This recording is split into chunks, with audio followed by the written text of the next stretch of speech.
Santo Cristo Catholic Church na tinatawag ay Eucharistic Pilgrim Healers of Mary Prayer and Healing Ministry.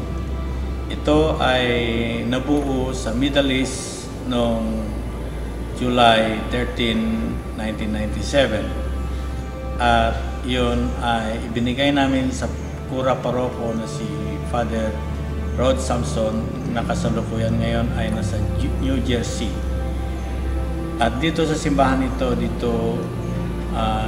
ang Kura Paroko ay binigay niya itong mga dasal na nabuo sa Middle East, tinatawag na Prayer for Graces and Healing Prayers. At meron naman yung dasal na ginaganap ng mga lay ministers na tinatawag nating dry mass o kaya mga lay minister na kabuuan misa ang kanilang ginagawa pero walang consecration. Ngayon, ito ay dinadasal namin dito sa harap ng Eucharistia dahil sa konsepto na ang Eucharistia ay si Jesus at lahat ng hinihiling natin ay nagbibigay. Kaya naman ang kahilingan namin na pagdadasal ang mga may sakit ay gumagaling kahit saan man sila sa mundo. Kaibigan man namin, kilala naman namin o di namin kilala, ay sila ay nakakatanggap ng biyaya galing sa pamamagitan ng kapangyarihan ng Eucharistia. Pagkatapos, ibinigay ni Monsignor Ray Valera kay Bishop Rolando Triatirona na siya ang obispo ng Malolos noong panahon na yon at pinirmahan ang imprimatur noong January 11, 2000.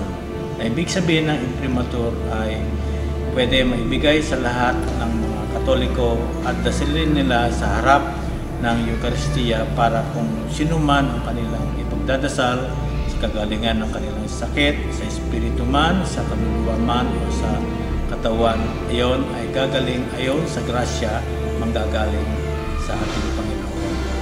Kaya naisiwalat naman ito sa St. Peter and Paul Cathedral sa Tuguegarao dahil ang nag-approve sa samahan ng mga obispo sa Pilipinas ay si Archbishop Diosdado Talamayan na siya ang chairman ng Commission on International Eucharistic Congress at the same time siya ang chairman ng Commission on Healthcare. Noong panahon na ito ay na-install dito sa mismong simbahan ito sa Santo Cristo Catholic Church, Marolas, Valenzuela City ay noong April 25, 2002. At taon-taon ay ang araw na April 25 na yan ay ginaganap dito ang anniversary na obispo ang gumaganap ng healing anointing ng devotional oil healing sa mga tao at napakarami ang gumagaling sa pamamagitan ng pagdadasal sa harap ng Eucharistia. Araw-araw dito sa simbahan ito, alas 7 ng umaga, nagdadasal ang mga prayer warriors namin na marami kami kaya lang bagamat mahirap ang araw-araw na magdasal ang kabuuan ng grupo ay dinivide namin ng within 7 days. Kaya may kanya-kanyang schedule magdasal sa harap ng Eucharistia. Kaya ang aming pakay sa pagdadasal ay sa kagalingan ng mga tao na nangangailangan na wala ng lunas ng mga sakit nila katulad ng stage 4 cancer na katunayan marami sa membro ang naging ganun ang kanilang kapansanan at sila ay gumagaling.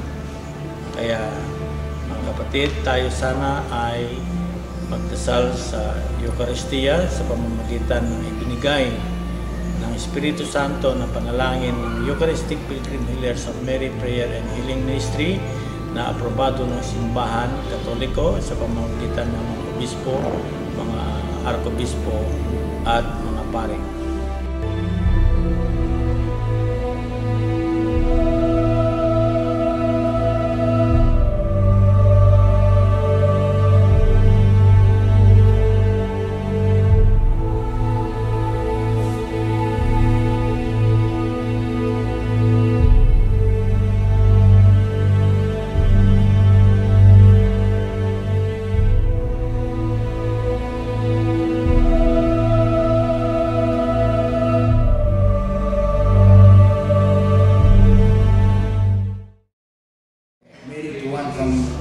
Marulas, Venezuela.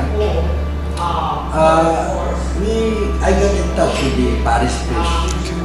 So I went there, and there we invited the local people to join this Eucharistic Pilgrims Heroes of Peru. And later on, year after year, I attended the April 25th anniversary, and they made many testimonies. This group of people, prayer warriors, they would adore the Blessed Sacrament of the Eucharist. Pag meron na report na may sakit, may problema sa kalusugan nila, may problema sa kanilang kaluluwa, may problema sa kanilang pockets, no?